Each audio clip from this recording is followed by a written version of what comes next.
Ja, hoi Elias, schön dürfen wir da bei dir auf dem Hof sein. Gerne. Jetzt hast du vorhin gerade die Stiere rausgelassen, die sind da in einer Freude mit dieser geballten Power sind die da rausgesegelt.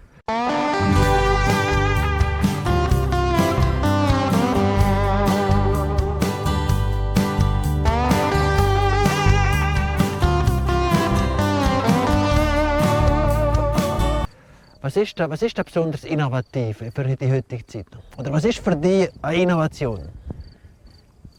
Innovation ist eigentlich etwas, du bist für mich eine Innovation, etwas Neues, etwas was es noch nicht gibt, aufziehen und viel Risiko und viel Mut. Mhm. In Seat ist jetzt in der Landwirtschaft im Moment nicht so besonders viel Innovation rum. Aber wir knöpfen uns an, zum Beispiel bei dir. Mhm. Oder was wir jetzt merken auf dem Betrieb, wir verkaufen ja Direktfleisch. Mhm. Und jetzt der ganze Hype mit Land und das merken wir. Da jetzt sehen wir durch Silvana, da laufen die Leute, sprechen uns an, wir verkaufen so Fleisch. Cool, ja. Das merken wir im Moment, das ist ziemlich. Und da musst du vielleicht ein bisschen innovativ sein, mal schauen, was wollen die Leute überhaupt oder was lässt sich gut verkaufen.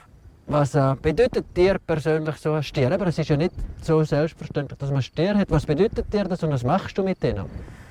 Ja, das sind unsere Zuchtstiere. Das ist eigentlich das Ziel unserer Zucht, um gute Stiere und gute Kühe zu züchten.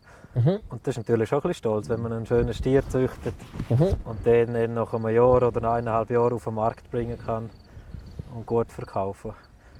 Und die habe ich hier im Sommer. Im Sommer sind alle Kühe auf der Alp, habe ich eigentlich kein Tier daheim und das ist für mich auch noch schön, um auch noch Tiere daheim haben in der Nähe. Mhm. Aber es gibt auch mehr Arbeit, oder? Gibt mehr Arbeit, ja. Ist schon intensiv, die ganze Zucht. Aber schön, ja. Mir ist gerade vorhin eine kurze Geschichte in den Sinn gekommen, als sie so rausgesegelt sind. Ich habe, als ich in Kanada auf der Farm war, die hatten 8 Stiere, Charolais-Stiere. Also ein riesiger Teil. Und die sind ja nur draußen und das sind sich der Mensch absolut nicht gewöhnt. Und dann habe ich mit einer Frau, die ist dort auf der Farm hat sie geschafft, die war angestellt.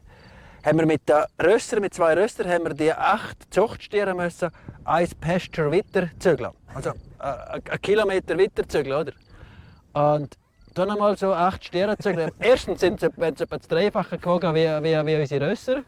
Und die sind ständig am Kämpfen, oder? Die sind ständig am Fighten miteinander. Und das war schon eindrücklich. Und ich habe dort einfach am Anfang mir nicht so richtig getraut. Nachher habe ich gemerkt, du musst mit dem Ross einfach so nah her zu der Stier und dann weichen sie zurück. Ja. Aber sonst, wenn nicht, haben sie Grind unten und ja. Das ist eine gewaltige Kraft. Das war ein Moment, den vergesse ich nie mehr. Und der eine hat dann, nachher lasse ich wieder die erzählen. Ja, schon gut. Der eine ist so unten rein und hat den anderen raufgeworfen und der ist wirklich gefühlt 3 Meter in die Luft geflogen und nachher aber auf dem Knick gelandet, wieder aufgestanden und weiter. Ja, der hat schon Power. Oh, krass. Ja, gut, jetzt beruhige ich mich wieder.